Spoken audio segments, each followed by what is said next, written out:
বড় হাস্যকর দুনিয়া,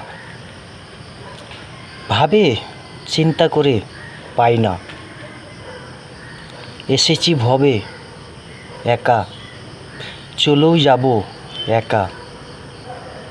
কিন্তু এত হাই ধাই, এত কষ্ট করছি কার জন্য তা তো সবাই জানে, মাত্র পরিবারের জন্য।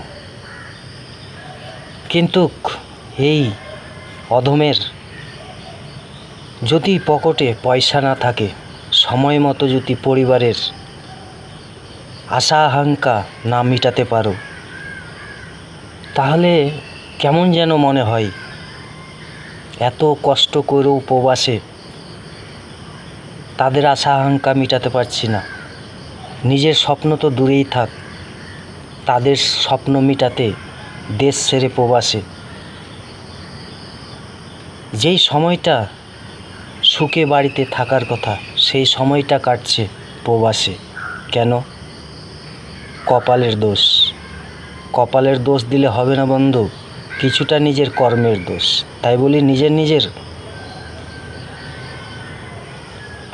আয় রোজগারের পথটা ঠিকভাবে তৈরি করে প্রতিষ্ঠিত করে সংসার গড়বেন, তবেই সুখের সংসার করতে পারবেন।